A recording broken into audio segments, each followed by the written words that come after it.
Okay, so I will show you on how to conduct a cluster analysis using R, and also I would like to discuss with the various advantages of cluster analysis and the usability of the cluster analysis.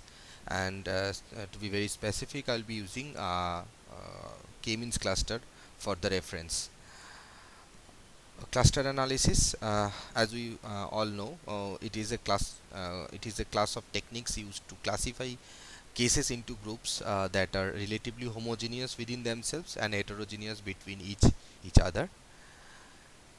And these groups are called clusters. So cluster analysis is nothing but we may have a portfolio, or we may have a group of customers and or group of objects, and we would like to split that set of objects into homogeneous groups.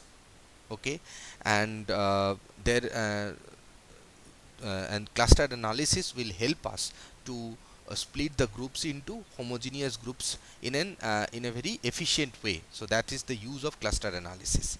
And usability perspective, cluster analysis is widely used in the space of banking and financial domain, and in the retail domain, and many in also in the life science or manufacturing. In each and every domain, cluster analysis is widely used.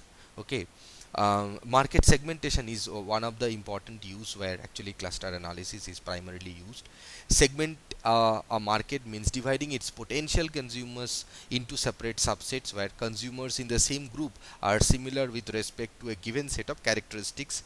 Consumer belonging to different groups are dissimilar with respect to the same set of characteristics. So this is how it will help to distinguish. So suppose okay, then this allows one to calibrate the marketing mix differently along according to the target consumer group.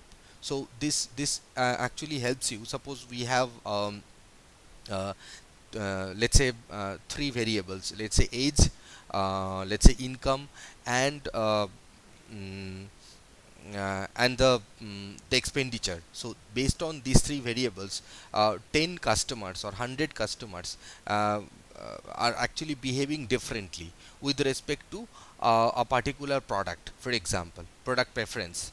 So that how I can split these 100 customers into maybe three or four groups, or maybe two groups, and I can do some target marketing on that specific group. So that cluster analysis will help us to do that.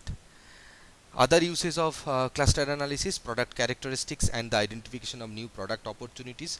Clustering of similar brands or products according to their characteristics allow one to identify competitors, potential market opportunities, and available niches.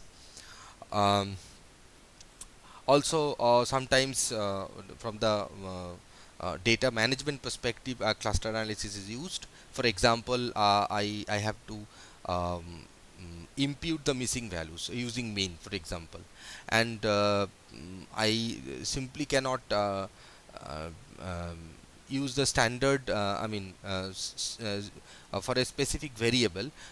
For the missing values, I cannot take the mean of all available observations, so that will may overestimate or underestimate the missing value imputation. So in that case, what I would recommend is split do not take that variable where actually the missing is there available. Take all other variables, perform the cluster analysis, and then for each of the groups, so what will happen, for each of the groups these missings are distributed across the groups, 3 4 or 5 groups, and then for each group whatever the missing, some will be missing and some will be non missing, so impute the missing based on the non missing values. So that will give you better approximation to the missing values. So that is another use of cluster analysis. Now I will go into the steps to conduct cluster analysis. Select a distance measure, select a clustering algorithm, then define the distance between two clusters, determine the number of clusters, and validate the analysis. So these are the five standard steps which are followed in any cluster analysis, be it hierarchical cluster or be it non-hierarchical clustering.